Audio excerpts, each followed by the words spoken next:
দর্শক, এরই মধ্যে টাঙ্গাইলে নির্বাচনী জনসভায় বক্তব্য দিয়েছেন বিএনপি চেয়ারম্যান তারেক রহমান। সেখানে রয়েছেন আমাদের সহকর্মী খান আলামিন। আমরা সরাসরি যুক্ত হচ্ছি তার সাথে।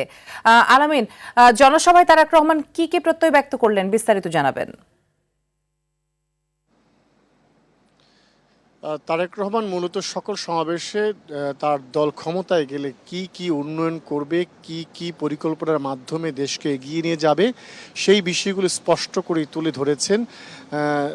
ফ্যামিলি কার্ডের কথা বলেছেন, কৃষক কার্ডের কথা বলেছেন, হেলথ কার্ডের কথা বলেছেন এবং পাশাপাশি যেসব এলাকায় তিনি বক্তব্য দিয়েছেন সেসব এলাকার যে সমস্যাগুলো রয়েছে সেই সমস্যাগুলো সমাধান করার কথা বলেছেন। যেমনটি তিনি টাঙ্গাইলের সমাবেশে বলেছেন, টাঙ্গাইলের যেমন যমুনা নদীতে বাঁধ নির্মাণ করার কথা এসেছে, দাবিটি জানানো হয়েছে সংসদ সদস্য প্রার্থীদের পক্ষ থেকে। তিনি বলেছেন তারা ক্ষমতায় আসলে বাঁধ নির্মাণ করবেন এবং বাঁধ নির্মাণ করে সেই নদীর পাড়ে কলকারখানা প্রতিষ্ঠার মাধ্যমে দেশের অর্থনীতি চাকাকে সচল করার জন্য নানা ধরনের শিল্প কারখানা গড়ে তুলবেন, সেই প্রত্যয়ের কথা বলেছেন।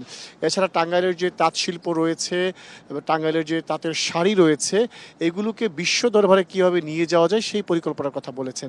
এই পরিকল্পনাগুলো বাস্তবায়ন করার জন্য জনগণের কাছে 12 তারিখে ভোট চেয়েছেন ধানের শীষের প্রতীকে, যাতে তারা যদি ধানের শীষ প্রতীকে ভোট দেয় এবং বিএনপি যদি সরকার গঠন করতে পারে তাহলে সবগুলো পরিকল্পনা বাস্তবায়ন করবেন, সেই প্রতিশ্রুতি তিনি এই সমাবেশে দিয়েছেন। এবং এই জন্য তিনি যেটি বলেছেন যে একটি মহল রয়েছে যারা নির্বাচনকে বানচাল করার জন্য দীর্ঘদিন থেকে ষড়যন্ত্র করছে, তারা নানানভাবেই বিতর্কিত করতে চাচ্ছে এই নির্বাচনকে। একটি দলের সমর্থক এবং কর্মীরা তারা ভোটারদের দ্বারে দ্বারে গিয়ে, বিশেষ করে নারী ভোটারদের কাছে গিয়ে তাদের বিকাশ এবং নগদ নাম্বার নিয়ে তাদেরকে বিভ্রান্ত করার চেষ্টা করছে।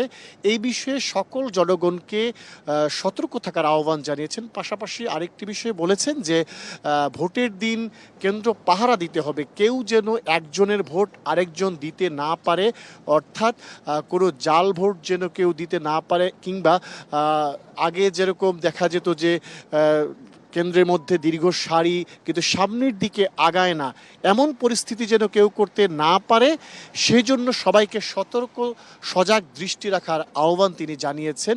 একটি সুষ্ঠু এবং গ্রহণযোগ্য ভোট যেন অনুষ্ঠিত হয়, সেজন্য জনগণ যাতে সক্রিয় ভূমিকা পালন করে সেই আহ্বানটি তারেক রহমান জানিয়েছেন। তো মিতু, আমার কাছে এই হচ্ছে সবশেষ কথা। তারেক রহমান টাঙ্গাইল সমাবেশে যেসব বক্তব্য তুলে দিয়েছেন তার। অসংখ্য ধন্যবাদ আপনাকে আমাদের সাথে যুক্ত হবার জন্য।